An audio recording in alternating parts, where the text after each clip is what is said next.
Pin మోటార్లో ఈ bush తీయడానికి మనం చాలా కష్టపడతాం కదా. ఆ బుష్ తీయాలన్నప్పుడు ఫస్ట్ దీన్ని ఉల్టా తిప్పాలి.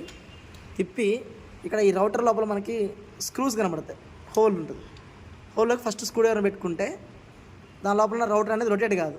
తర్వాత మనం ఓపెన్ చేసుకొని ఉల్టా తిప్పుకున్న తర్వాత అడ్జస్టబుల్ స్పానర్ తీసుకోవాలి. స్పానర్ తీసుకొని ఆ బుష్ని లాక్ చేసుకోవాలి.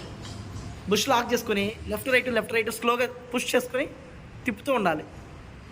చాలా ఓపిక కావాలి, ఒకేసారి రాదు. చిన్నగా లేపుతూ ఉంటే అట్లా అది మూవ్ అవుతుంది. వన్స్ మూవ్ అయిన తర్వాత స్క్రూడ్రైవర్తో లేపిన వస్తుంది, చిన్నగా లేపుతూ ఉంటే వచ్చేస్తుంది.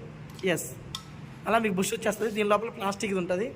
మళ్ళీ పెట్టేటప్పుడు కూడా చాలా జాగ్రత్తగా, ఇక్కడ పైన హోల్ ఏమో స్పిన్ డ్రమ్ కనెక్ట్ అయి ఉంటుంది, కింద హోల్ ఏమో మన స్పిన్ మోటార్ కనెక్ట్ అయి ఉంటుంది. ఈ సాఫ్ట్ కటింగ్ ఉంది కదా, మళ్ళీ యాజ్ ఈజ్గా అదే డైరెక్షన్లో పెట్టుకొని బిగించుకోవాలి. కొత్త మోటార్కి క్లచ్ ప్లేట్, మన బ్రేక్ ప్లేటు, దీనికి 3 స్క్రూస్ ఉన్నాయి, దానికి కూడా 3 స్క్రూస్ ఉంటాయి. సేమ్ మ్యాచ్ అయ్యే స్పిన్ మోటార్ తెచ్చుకొని మార్చుకోవాల్సి ఉంటుంది. వీడియో నచ్చితే లైక్ చేయండి. Thank you.